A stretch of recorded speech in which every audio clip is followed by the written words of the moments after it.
Semua berawal dari sebuah ledakan di dalam tanah. Bumi dikupas untuk diambil batu baranya. Meski disebut batu, sesungguhnya ia adalah sisa tumbuh-tumbuhan yang mengendap dan tertimbun selama 200 hingga 300 juta tahun. Dari sungai-sungai di pedalaman, tongkang-tongkang bermuatan rata-rata 8.000 ton ini dibawa melintasi sungai yang lebih besar. Di lautan, sebagian dipindahkan ke kapal vessel dengan kapasitas hingga 50.000 ton. Ada yang diekspor, ada yang langsung dikirim ke pembangkit listrik tenaga uap atau PLTU di dalam negeri. Di sini, batu bara dibakar dan uapnya digunakan untuk membangkitkan turbin yang akan menghasilkan listrik.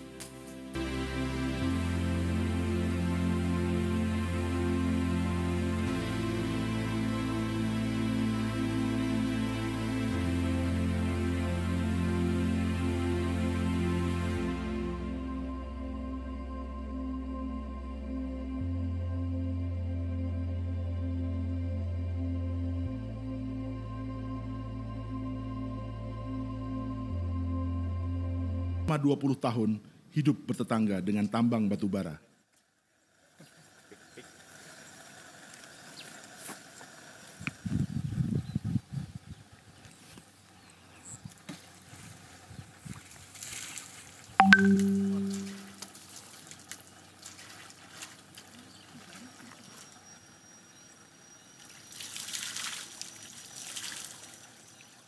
Dan di kampung ini, air bersih sudah lama jadi sejarah.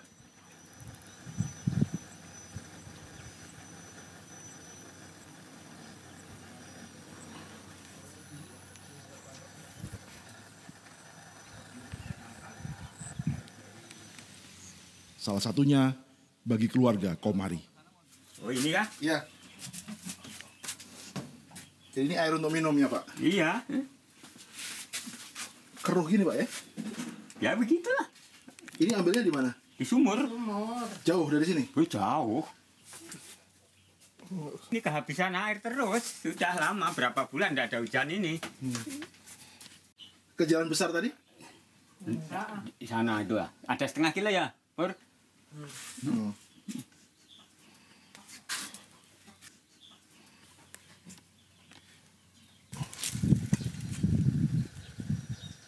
Semula ini adalah gunung yang mengalirkan air untuk sawah dan kebun Komari, serta para petani transmigran yang datang dari Jawa tahun 1970-an. Kini, mereka hanya mengandalkan air hujan atau air bekas tambang yang membawa serta endapan lumpur. Dulu sebelum ada bangunan batu bara, sawah tidak rusak, tidak amburadul. Sekarang ada bangunan batu bara, rakyat kecil malah sengsara. Yang enak rakyat yang besar, ungkang-ungkang kaki terima uang. Kalau kita terima apa? Terima imbatnya lumpur. Oh yo, modelnya kayak alum-alum gitu loh. Kalau ada lumpur. Nah itu yang di sana yang kena lumpur kan nggak mau tinggi. Ini kan lumpur ini. Dapat 3.500 lubang bekas tambang. Menurut aturan, lubang-lubang ini seharusnya diuruk kembali atau direklamasi. Perusahaan bahkan telah diminta menyetor sejumlah uang jaminan untuk biaya reklamasi.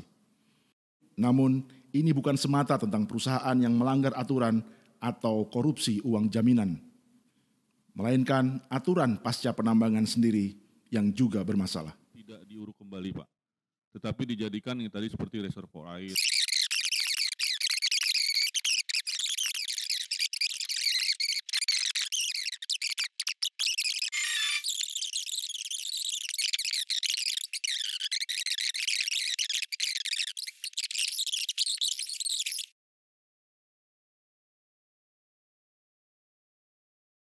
Assalamualaikum warahmatullahi wabarakatuh. Halo teman-teman. Video ini itu bukan jadi pembahasan kita untuk hari ini. Cuman kalau buat kalian yang mau tahu full videonya, kalian bisa lihat di link deskripsi. Nanti bisa kalian tonton sendiri deh. Karena kebetulan ini aku hanya nonton sebagian aja dan aku sedikit skip di sini. Nah, cuman bulan kemarin tuh waktu belum corona datang ke sini, gue masih sempat kuliah dan kebetulan dapat tugas dari salah satu dosen yang kebetulan memang mengajar perekonomian Indonesia untuk membahas tentang kesenjangan ekonomi. Kesenjangan ekonomi, ya. Ini adalah kali kedua gue bahas tentang kesenjangan ekonomi. Yang sebelumnya gue juga pernah bahas. Cuman waktu itu gue bahas ambil tema antara kesenjangan guru PNS dan guru honorer. Kalau misalkan kalian belum lihat videonya, nanti gue juga bakal cantumin di link description untuk video yang sebelumnya. Oke. Oke, sambil nunggu temen-temen udah pada siap, nanti jam 8, kan lama juga nih, sekitar 1 jam gue harus nunggu mereka. Sambil gue siapin alat-alat buat Zoom nanti, gue juga udah mulai pengen ngemil nih. Nah, di sini gue ditemenin sama Regem Basreng. Ini kemasannya oke juga sih. Ini ada pedas dan gue juga punya yang original. Sebenarnya rasanya ada 3 sih yang barbecue, tapi gue beli yang ini karena yang barbecue biasanya cenderung manis. Oke, gue bakal buka yang pedas cake.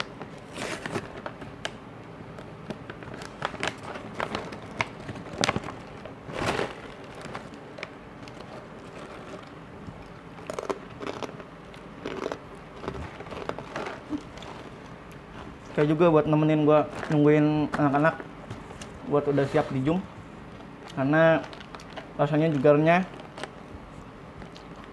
Pedesnya masih oke sih buat kalian yang nggak terlalu suka pedas. Oke, muncrat bro. Tapi yang pasti enak. Oke. Gue sambil nyari materi-materi lagi. Yaudah deh, nanti tunggu aja sampai video Zoom sama anak-anak dan gue sambil ngemil ini.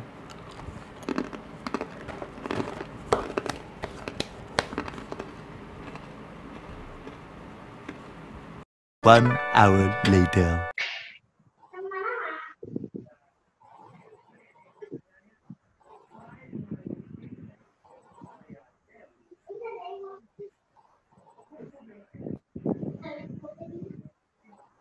Oke, assalamualaikum warahmatullahi wabarakatuh. Waalaikumsalam warahmatullahi wabarakatuh. Gimana kabarnya, pada baik semuanya? Alhamdulillah. Nah gini, menindaklanjuti tugas yang udah disampaikan sama dosen. Tadinya kan saya mau ngajaknya ngevlog atau podcast secara langsung. Karena situasi tidak memungkinkan. Jadi alhamdulillah teman-teman udah pada setuju untuk melakukan Zoom ya. Nah, untuk di materi yang dibahas ini adalah tentang kesenjangan ekonomi. Sebenarnya saya sama Pak Dian sama Pak Kuku udah sempat juga ya yang kesenjangan ekonomi yang di zamannya Bu Nur Aini ya kalau nggak salah.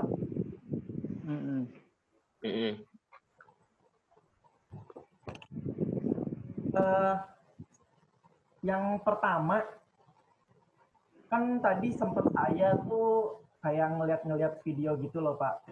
Jadi kayak ada yang namanya filmnya itu apa sih, kayak yang pertambangan itu loh Pak.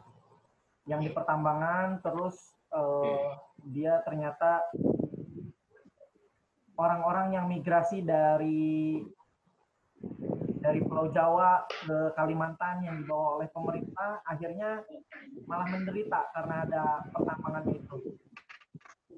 Nah, dari segi kan Pak Dian ini katakanlah seorang pengatur di sebuah perusahaan. Kita nggak sedikit kasih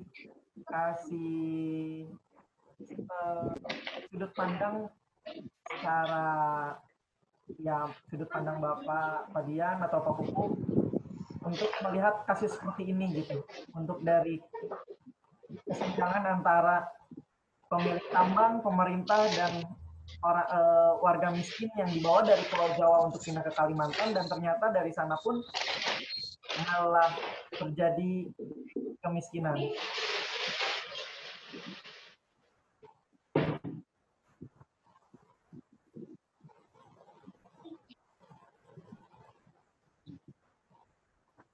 Gimana Pak Kuku? Menurut Pak Kuku gimana nih?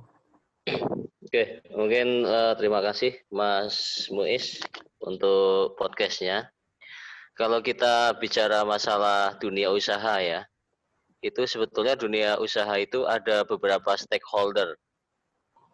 Stakeholder pertama tentu saja dari pemilik modal, yang kedua dari pemerintah, yang ketiga dari masyarakat sekitar, dan yang keempat adalah karyawan itu sendiri. Jadi dari beberapa stakeholder itu tentu saja akan saling mempengaruhi, Mas. Yang pertama, pemilik modal sebagai seorang kita katakanlah kita korporasi ya. Sebuah korporasi tentu saja dia akan mentargetkan profit sebesar-besarnya. Ya, terus di sisi stakeholder pemerintah tentu saja dia harus bisa menengahi antara berbagai macam kepentingan ini ya. Kepentingan dari sisi pengusaha, bagaimana dia tetap menjadi dapat profit. Dari sisi karyawannya sendiri, atau yang tadi disampaikan oleh Mas Muiz bahwa dari pemerintah istilahnya kita transmigrasikan ke tambang, ke Kalimantan, tetapi dengan adanya tambang ini akhirnya kehidupan mereka juga terbengkalai. Dan di sini ada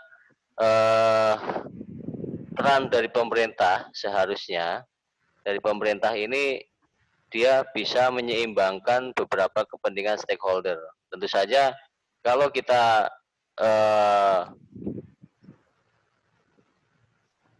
membela ya, atau dalam artian keberpihakan pemerintah itu tidak bisa menaungi berbagai macam kepentingan dari masyarakat sekitar, ya, dari karyawan maupun dari pengusaha, ya tentu saja kondisi usaha ini tidak akan berjalan dengan mulus, ya.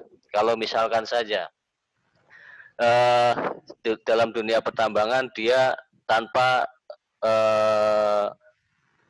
memperhatikan AMDAL, ya, dia bisa seenaknya aja menambang ke sini, ke sana, ke sini tanpa memperhatikan AMDAL, otomatis juga kehidupan masyarakat sekitar yang misalkan bercocok tanam, berkebun dan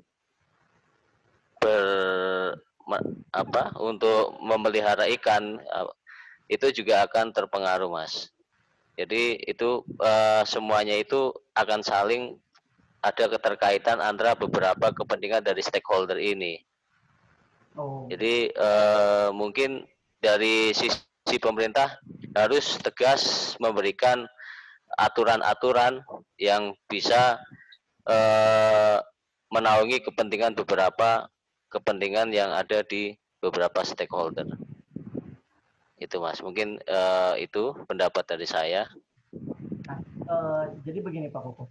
Nah kan sebelumnya juga di video itu sudah diterangkan, dan memang untuk peran aktif dari pemerintah pun menurut saya ada pergerakan yang cukup signifikan ya.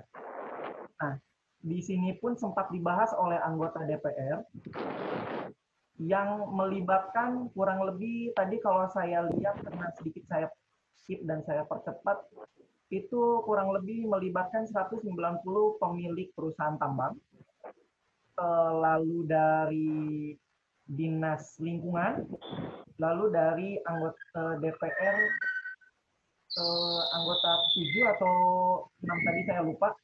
Cuman yang pasti mereka membahas tentang adanya lubang-lubang yang ditinggalkan oleh para penambang yang akhirnya menjadi kerugian untuk para warga miskin.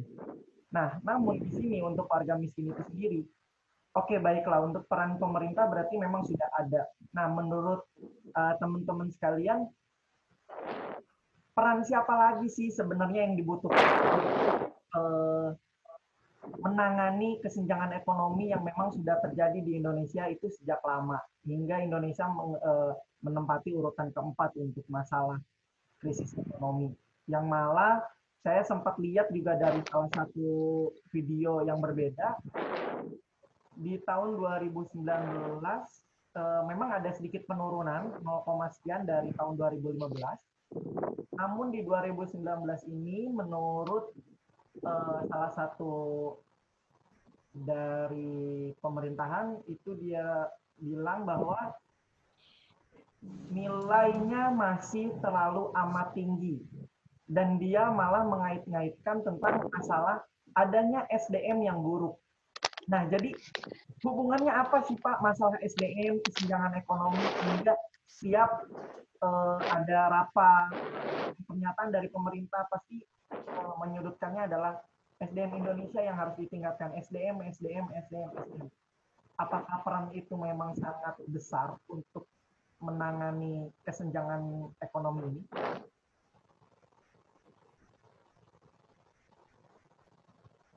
Baik, silakan. Oke. Untuk dari sisi SDM, ya, itu juga pasti dipengaruhi oleh lingkungan dan sisi pendidikan. Dari sisi pendidikan, saat pendidikan mayoritas masyarakat tersebut berpendidikan rendah, ya, mungkin itu juga akan berpengaruh terhadap pola pikir dan skillnya. Ya, kalau kita bisa lihat kondisi sekarang ini, mayoritas masyarakat kita maksimal pendidikan ada di level SMA atau SMK. Dengan adanya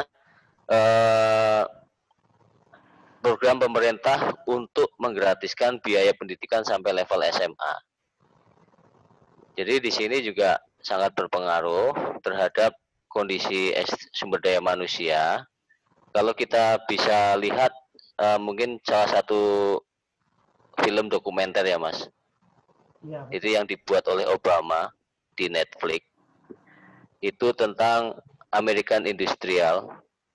Di situ juga dijelaskan bahwa sumber daya manusia Amerika sekarang sudah kalah dengan sumber daya Cina. Kalau kita bisa melihat di sisi global, ya. Jadi dari sisi Indonesia, ini untuk kondisi masyarakat kita baik. Mungkin kalau di perkotaan setidaknya dia sudah bisa melek teknologi dan untuk skillnya pun udah bisa lebih meningkat. Tetapi kalau kita dilihat di pedesaan, ya mungkin di desa-desa tertinggal, faktor untuk dia bisa bersekolah saja harus menempuh jarak yang lumayan jauh. Dan dengan keterbatasan ekonomi dari orang tuanya, maka bisa mengakibatkan anak-anak ini putus sekolah dan tidak bisa melanjutkan ke jenjang berikutnya. Dan inilah mungkin arti pentingnya bagaimana kita harus meningkatkan sumber daya manusia. Mungkin kalau kita lihat beberapa waktu lalu artikel di sebuah koran bahwa dari survei beberapa perusahaan asing, ya, istilahnya perusahaan Jepang saja, merasa tidak puas dengan kondisi sumber daya manusia di Indonesia. Itu Mas. Jadi saya pikir untuk kemiskinan ini memang dipengaruhi oleh faktor sumber daya manusianya juga. Itu mungkin sedikit pendapat dari saya. Mungkin ada yang bisa diluruskan atau bisa ditambahkan, Mas. Berarti dengan kata lain setuju ya Pak ya, untuk peningkatan SDM adalah salah satu peran aktif untuk menurunkan kesenjangan ekonomi yang sudah berlarut-larut di Indonesia ini. Kurang lebih seperti itu ya? Ya, betul Mas, betul Mas. Nah, yang lebih menariknya lagi, sekarang kan kita lagi ada di pandemi COVID-19, betul nggak Pak ya? Nah, sampai kita pun harus pakai Zoom ya untuk diskusi seperti ini. Nah, Pak Dian, aku mau nanya dong. Iya Pak. Sebulan terakhir apa sih yang dirasain dengan adanya COVID-19? Kita lewat dulu deh baca masalah kesenjangan kemiskinan gitu ya. Sekarang saya mau tanya secara pribadi dulu, apa sih yang Bapak rasain selama pandemi ini ada gitu?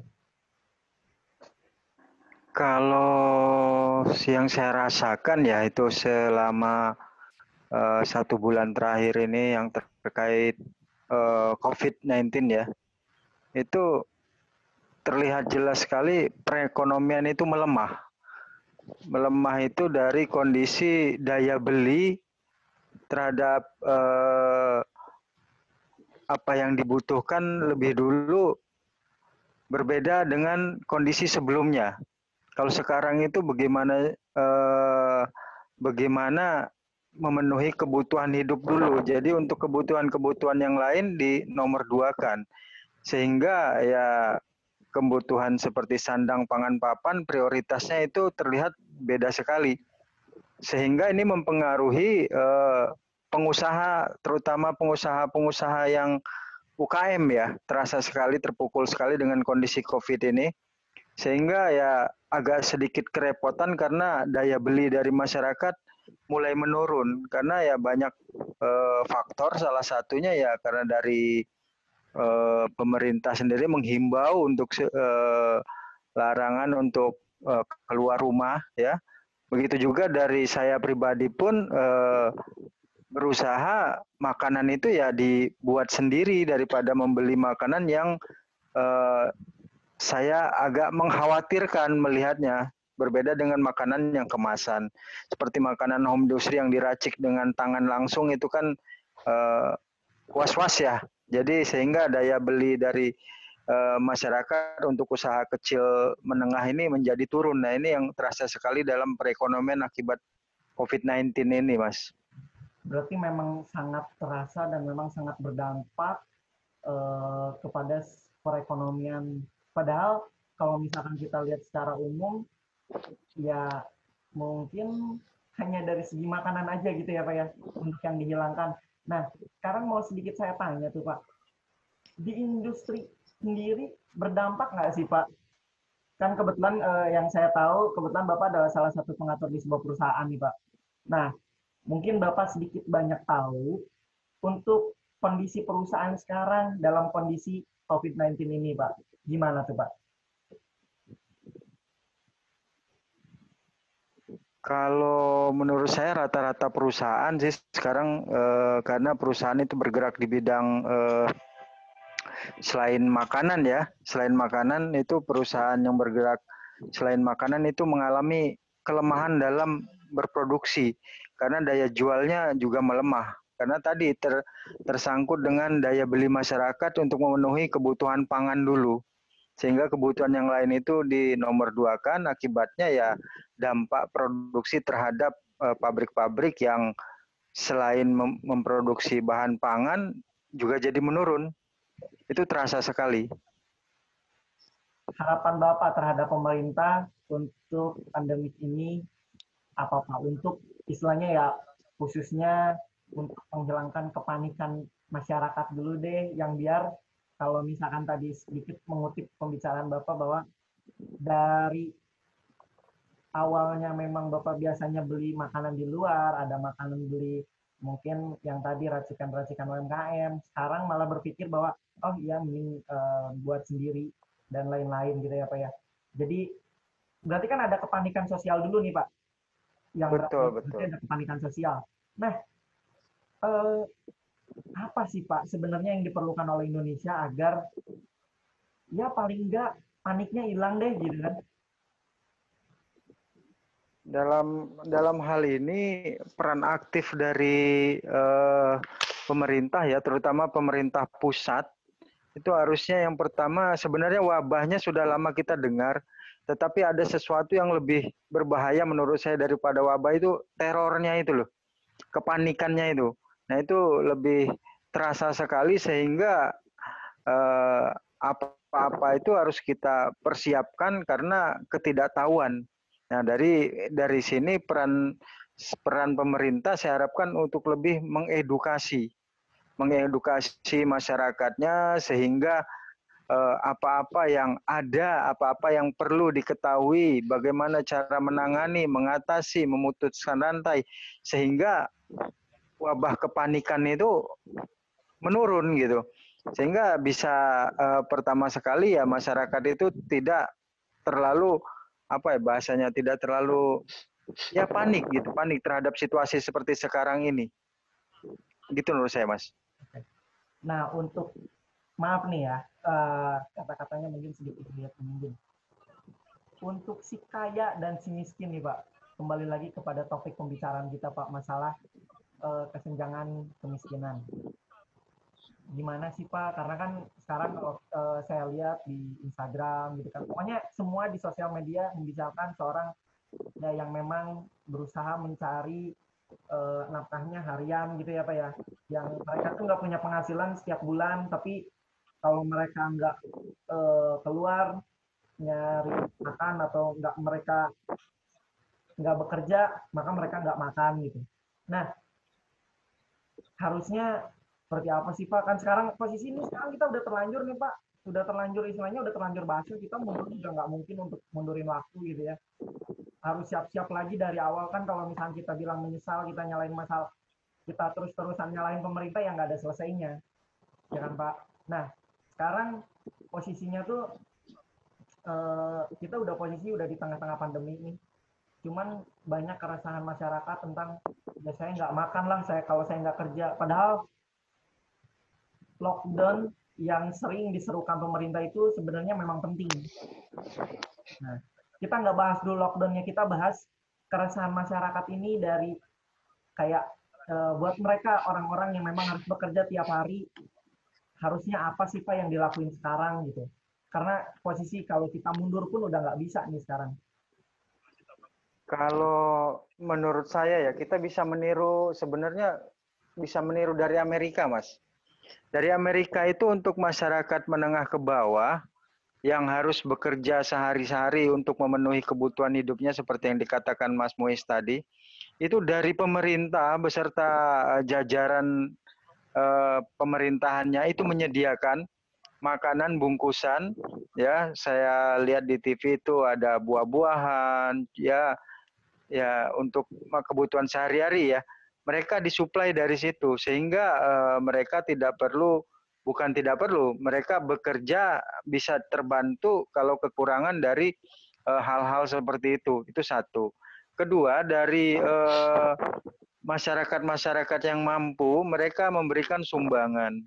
Sumbangan itu bukan hanya terkait untuk memenuhi kebutuhan masyarakat yang tidak mampu, tetapi juga untuk membantu mencari jalan keluar, membiayai atau untuk mencari pengobatan, ya, sehingga masyarakat yang katakanlah menengah ke bawah ini sedikit terbantu walaupun dengan usaha yang perekonomian sekarang terganggu karena COVID, yang tidak bisa bekerja sehari-hari seperti Mas Muiz tadi katakan. Nah, itu cukup membantu menurut saya. Terima kasih nih Pak jawabannya. Nah, yang nggak terakhir sih, cuman saya mau nanya nih sama Nadia. Nah, menurut kamu lockdown, kan banyak nih versi-versi lockdown yang ada ya, versi-versi lockdown kayak kita kenal, ya udahlah kita lihat yang terkenal ya, Dokter Tirta gitu kan, lalu pejabat-pejabat lainnya tentang lockdown gitu kan. Nah, lockdown versi Nadia sendiri itu seperti apa sih? Lockdown yang baik untuk kondisi Indonesia sekarang.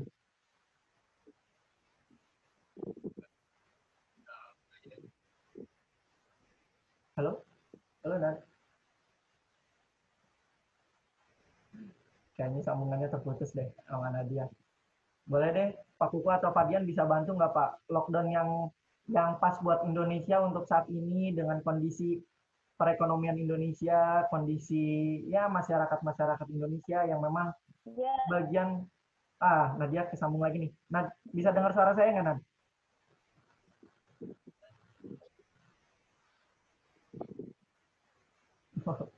Boleh deh, siapa yang mau bantu jawab, mungkin Pak Kupa atau Pak Dian, dengan kondisi yang sekarang gitu kan, kondisi memang kesenjangan ekonomi masih terjadi. Sebenarnya sih kalau saya lihat dari negara-negara lain juga kesenjangan ekonomi itu selalu ada ya Pak ya, cuman mungkin tidak sebesar yang ada di Indonesia. Nah, untuk kondisi seperti ini, lockdown yang paling cocok untuk Indonesia itu yang seperti apa sih Pak? Karena kan kalau misalnya kita harus lihat ayo kita coba ngikutin Amerika. Ya oke, ngikutin Amerika, tapi kan penduduknya tidak sebesar Indonesia dan penghasilan per kapitanya pun tidak seperti Indonesia. Nah, ini menurut tanggapan Bapak deh, tanggapan Pak Kuku, Pak Dian, atau Nadia, lockdown yang cocok untuk Indonesia itu yang seperti apa sih?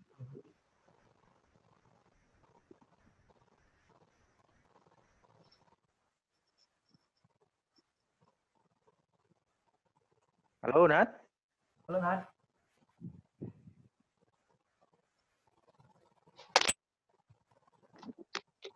Kayaknya keputus lagi deh, Pak.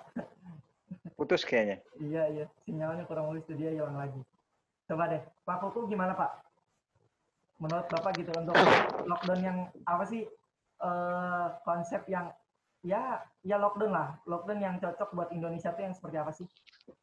Oke Mas, mungkin kalau kita melihat kondisi ekonomi masyarakat kita Mas ya, jadi untuk kehidupan biaya hidup di perkotaan ini, untuk yang mungkin K2 ya, K2 itu artinya satu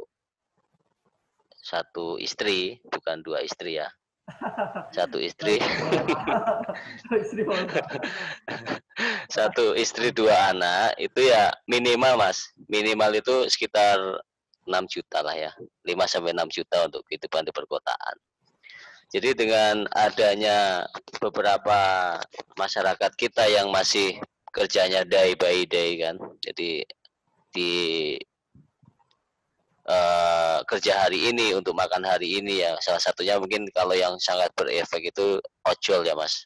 Kalau kita lihat ojol juga semakin banyak ojol, tetapi juga orderannya semakin turun, apalagi nanti ada PSBB kah yang diterapkan di Jakarta, jadi pembatasan besar-besar itu sangat berpengaruh. Jadi kalau kita lihat sebetulnya untuk undang-undang karantina sebetulnya ya, kalau kita lihat undang-undang karantina itu kita bisa melihat sebetulnya pada saat pemerintah melakukan karantina wilayah, semua kebutuhan hidup masyarakat itu dijamin oleh pemerintah ya. Tapi apa daya tadi disampaikan Mas Muiz juga bahwa penduduk di Indonesia itu nggak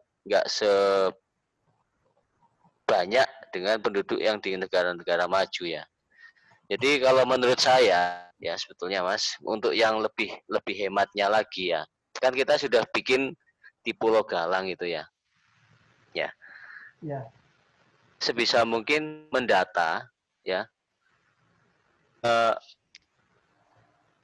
warga atau rakyatnya yang istilahnya rentan terhadap paparan penyakit ini ya, itu diisolasikan Mas. Jadi misalkan kan kalau kita melihat bahwa yang paling rentan terhadap penyakit ini adalah yang lansia ya.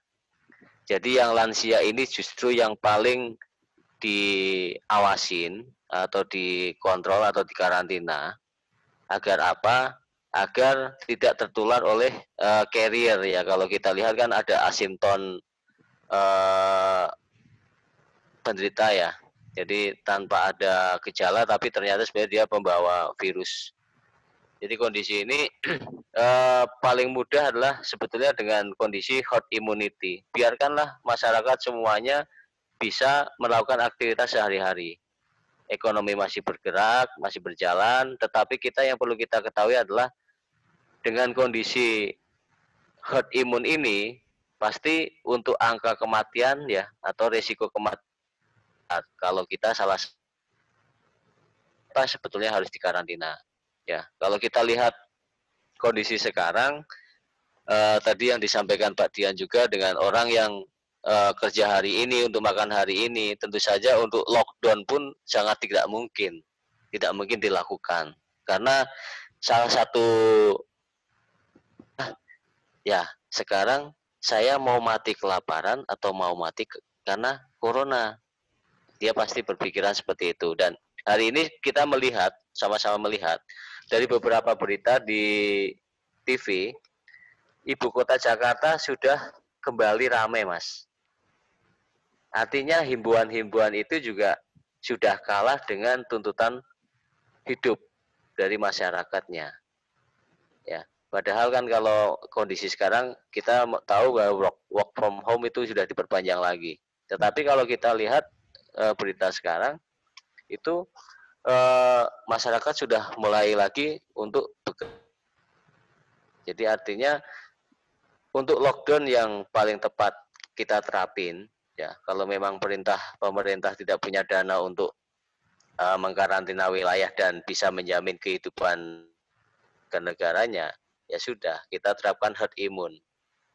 Dengan herd immune ini orang dibiarkan terpapar dengan segala resikonya.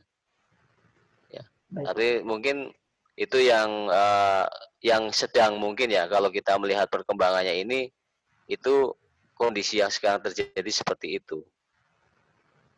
Nih Pak Kukuh, sedikit mau nanya, aku dapat update nih bahwa ada imbas virus corona atau COVID-19 ini terhadap dunia industri. Tadi kan sempat saya banyak bertanya sama Pak Dian ya.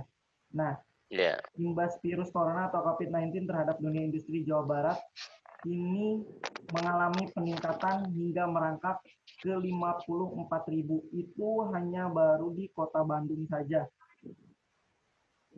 Sampai ke yang diikuti wilayah 2 itu Kabupaten Bekasi ya Pak ya? Wilayah 2 itu? Iya betul. Betul ya? Betul. Itu sampai 12.206 pekerja yang terdampak. Betul. Nah, betul. Anggaplah kita bakal selesai untuk pandemi corona ini mungkin 14 hari atau 2 minggu lagi lah gitu ya. Ada nggak nantinya lonjakan ketimpangan kemiskinan lagi? Atau malah turun karena banyak orang meninggal? Gimana Pak? Akan kan tadi ya udah jelas berarti Indonesia menerapkan lockdown benar-benar sebagian dirumahkan, tapi memang hanya himbauan, betul ya Pak ya? Hanya himbauan Iya betul. yang ada. Namun dengan adanya dampak ini yang sampai 54.000 orang ini, menurut Bapak, setelah COVID-19 ini ya mudah-mudahan secepatnya bisa dinetralisir, ada nggak lonjakan penduduk ini Pak untuk tingkat pengangguran atau ketimpangan ekonominya Pak? Oke Mas, jadi kondisi ini sudah mulai di bulan Januari ya kalau kita lihat ya. Jadi kalau dari dunia industri, mungkin karena Pak bisa dijawab secara singkat aja Pak. Oke, jadi untuk kondisi setelah COVID-19 ini ya tentu saja akan ada rebound ya Mas, rebound. Jadi semua yang tadinya turun akan recovery lagi, dan orang-orang yang sudah mulai kehilangan pekerjaan ya syukur-syukur tadi yang dibicarakan bahwa bulan Mei kita sudah mulai bisa recovery. Itu artinya kebutuhan dari kemarin yang pasca lockdown, semua kebutuhan terhambat dan semua demand dari pasar sudah terhambat, otomatis ini akan rebound. Saat rebound tersebut, otomatis kebutuhan tenaga kerja yang tadi sudah di PHK pun akan mulai berkurang, Mas. Jadi untuk sementara semua kondisi ekonomi ini tentu saja akan sangat berpengaruh. Tapi kita tunggu setelah rebound atau ini akan bergeser untuk naik lagi, sisi recovery ini akan membuat ekonomi berjalan lagi, dan pengangguran PHK itu ya semoga saja bisa mulai untuk dipekerjakan kembali, mendapat lapangan pekerjaan kembali. Mungkin itu saja. Oke, baik. Pak Dian, pertanyaan terakhir Pak Dian, di perusahaan Pak Dian sendiri melakukan hal-hal tersebut nggak, kayak pemberhentian sementara, dirumahkan, atau malah PHK? Kalau sampai saat ini belum ya Mas. Oh belum ya? Kita belum melakukan sana, tapi terlihat sih produksi udah mulai agak menurun karena kita kan bukan pemegang merek ya. Jadi customer kita turun, mau nggak mau kita juga turun. Tapi sampai saat ini kita belum ada yang ke arah sana. Oh, alhamdulillah ya. Mudah-mudahan. Mudah-mudahan sih enggak ya. Mudah-mudahan enggak ya, Pak ya. Biar ketimpangannya nggak terlalu terus naik gitu ya. Terakhir, Nadia bisa dengar suara nggak, Nad? Suara saya dengar nggak, Nad? Iya, dengar. Nah, Nad, aku mau nanya dong, Nad. Kenapa, Kang? Nah, gini loh. Iya. Nah, versi Nadia sendiri buat kalau kita bicara nurunin kayaknya nggak etis banget ya Pak ya, karena apa ya? Karena memang level kita belum sampai sana gitu ya Pak ya. Makanya dari tadi saya bahas hanya apa sudut pandang dan memang tanggapan gitu. Kalau misalkan untuk kelasnya mengurangi atau gimana ya, menanggulangi sebuah ketimpangan kemiskinan memang levelnya bukan di taraf kita gitu. Cuman aku mau sedikit nanya nih versi Nadia. Tadi kan dari para suhu, para senior juga udah pada ngomong nih, udah pada ngasih penjelasan dan pendapatnya masing-masing. Versi Nadia sendiri untuk ketimpangan ekonomi Indonesia yang terjadi pada saat COVID-19 ini, itu harusnya seperti apa sih gitu? Tanggapan Nadia aja gitu, gimana? Harusnya apa sih yang terjadi di Indonesia, dan buat ya amit-amit lah, mudah-mudahan nggak terjadi lagi. Tapi memang harusnya kalau misalkan memang wabah ini belum terjadi, baru ada desir-desir apa sih, cuman info-info kabar angin lah, belum terjadi di Indonesia. Harusnya Indonesia tuh melakukan seperti apa sih gitu? Pemerintahan Indonesia tuh harusnya seperti apa?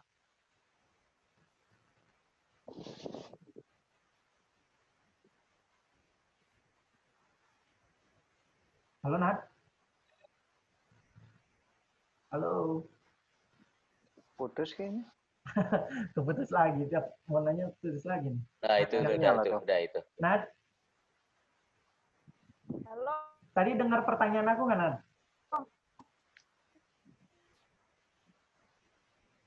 Halo. Halo, Nat. Ya. Tadi dengar pertanyaan aku nggak, Nat? Nggak kedengeran. Nggak, oke. Aku ulangin ya, Nat. Jadi ketimpangan ekonomi pada saat COVID-19 ini, menurut Nadia harusnya seperti apa sih? Anggaplah bahwa coronavirus ini belum menyebar seperti sekarang. Anggaplah cuma baru kabar angin gitu, baru di negara-negara orang lain, Indonesia belum terdampak. Nah, harusnya tuh harusnya apa sih yang dilakuin pemerintah sebelum ini terjadi semua gitu? Ini nggak ada maksud atau unsur untuk menyalahkan pemerintah ya. Cuman ini hanya salah satu tanggapan aja gitu untuk pertanyaan. Gimana nih?